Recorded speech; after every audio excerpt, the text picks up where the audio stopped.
Summertime Book Recommendations. Hi guys, my name is Sharon and today we're talking romance books set in the summertime and destination romance books. I love how last week I was wearing 2 jumpers and this week we're having a heat wave in the UK. I look and feel really gross and hot today. It was 32 degrees yesterday and it's going to be 33 degrees today. And I don't even have the window open because my neighbours are doing some kind of works outside, but it's fine, I'll just profusely sweat.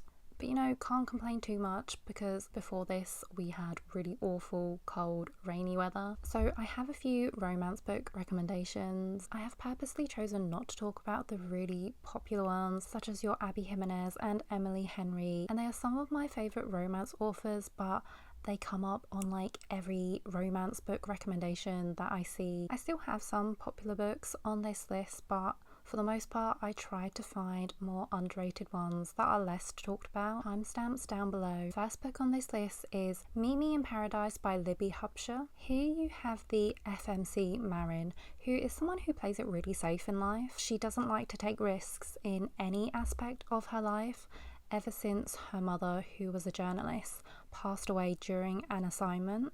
So this has led her to lead a really cautious life. She has a younger sister though, who is actually the complete opposite of her, and her younger sister convinces her that they should take a little sisterly trip away to the small island of Saba, which I believe is a Caribbean island. However, things are off to a rocky start because Marin's sister ends up missing her flight and Marin has to go on her own to Saba, and on this flight she meets a handsome stranger called Lucas. We have some Asian rep here because if I remember correctly, Lucas is Taiwanese. On this trip, Marin really steps out of her comfort zone. She has loads of new experiences which she would have never let herself experience back at home. And of course, she has many more encounters with Lucas whilst on this trip. This is a good destination romance, especially if you're wanting holiday vibes. I will say I cared more for the relationship between the two sisters than I did for the romantic relationship. There is a bit of a plot twist in this one and it actually gets really emotional, especially at the end. Loveboat Taipei by Abigail Hing.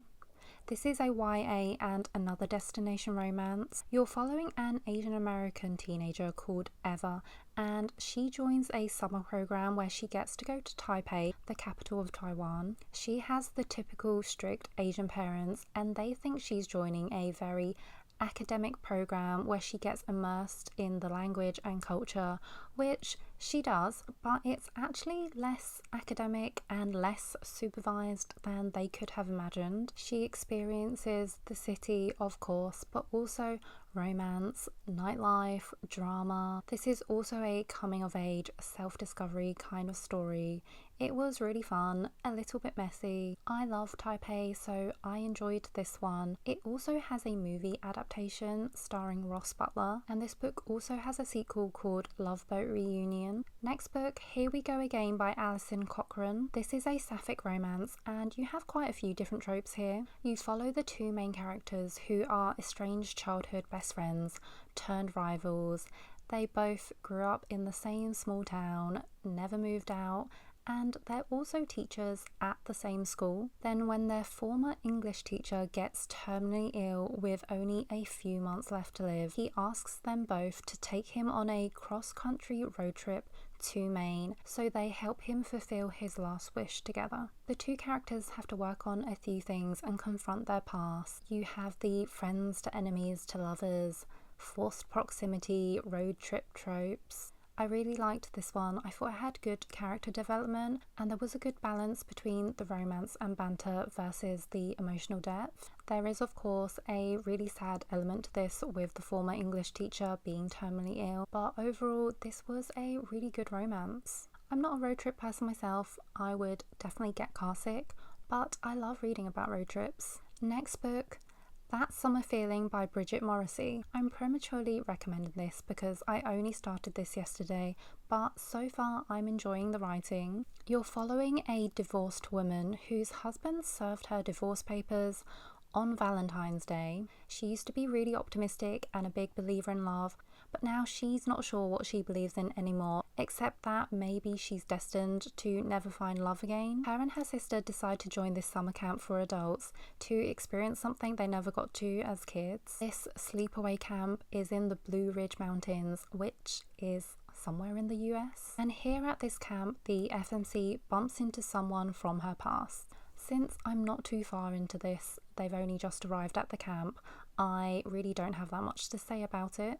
But so far I'm liking it and I really like this premise. I actually read another Bridget Morrissey book a while back, and that was another road trip romance called 1,000 Miles. The next book, The Bride Test by Helen Hoang. This was a really popular book when it came out several years ago, and I really like this summertime romance. This is the second book in the Kiss Quotient series, but it can be read as a standalone, and this is actually my favourite one in the series. I'm not sure that Helen Hoang still writes, but I would so love for them to write another book. You're following Kai, who, if I remember correctly, he does pop up in the first book, The Kiss Quotient, as a minor character. He's a Vietnamese American and he is on the autism spectrum. He thinks he's unable to love someone or fall in love, so he avoids relationships. Then his mother takes it upon herself to help him find love. She returns to Vietnam, Ho Chi Minh, to help him find a bride, and this is where Esme comes into the story. She takes this opportunity to go to America to meet her potential husband, and she has one summer to make him fall in love with her. This was a really sweet romance. You of course have the Asian and also neurodivergent representation, and I read this when it first came out, which feels like a lifetime ago now, so I don't remember all the details, but I remember really liking Esme as a character. She's a strong female lead, but also she knows her worth, and she's definitely a character you root for. Next book, Summer in the City by Aster. Here you're following a screenwriter and she returns to New York for the summer. She has a deadline she's trying to work towards, but she has major writer's block. Then she also finds out that her new neighbour is someone from her past, a tech billionaire. I actually don't like billionaire romances, and I had no idea this was one when I started reading it, but I was pleasantly surprised. I did really like the tension and the chemistry between the two characters. You get the enemies to lovers and also fake dating tropes because he needs her to be his fake girlfriend for some kind of business acquisition deal. And she also spends her summer experiencing New York. I've been once before and I love a book with a New York setting. I think I will pretty much read anything that's set in New York. Next book, Summer Romance by Annabel Monaghan. You have the main character who is going through some things. Her mother passed away 2 years ago and now she's a divorced single mother after her husband left her, and she hasn't really been able to pick herself back up through all this grief. Then one day she's out taking her dog for a walk when her dog decides to pee on a handsome stranger. I don't know if it's just me, but I think that's pretty cute, meet cute. Then of course this leads to a summer romance.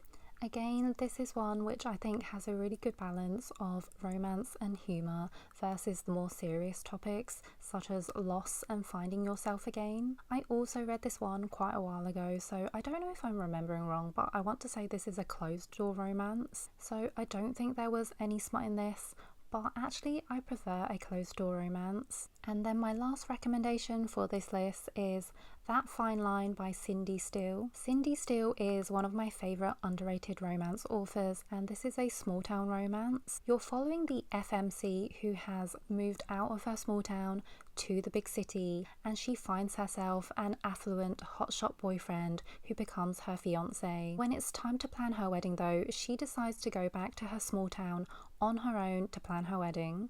She goes back to her family's ranch, which is in Idaho, and here she bumps into someone from her past. It's her childhood nemesis who she went to school with, and now her parents have hired him to work on their ranch. She starts rethinking everything after he's back in her life again, but also because her fiance and her future mother-in-law are putting a lot of pressure on her. They have really high and unrealistic expectations of her, and this is really stressing her out. This isn't my favourite Cindy Steele romance. My favourites are actually her Christmas ones, but I think this one is really fitting for the summer. This is set in the summertime, but also summer is just peak wedding season, and this is just a light-hearted, easy read. So those were my 8 summertime romance recommendations. Hopefully I've put you onto something new or a book you haven't heard about before. I do like reading underrated books and underrated authors. Please let me know if you have any recommendations for romance books in the summertime. I don't actually read romance as much as I used to anymore, but when the sun's out, I am more inclined to read romance. I just want a fun, easy beach read. If you liked this video, please give it a like or subscribe. It would really help the channel out. Thank you for watching, and I'll see you in my next video.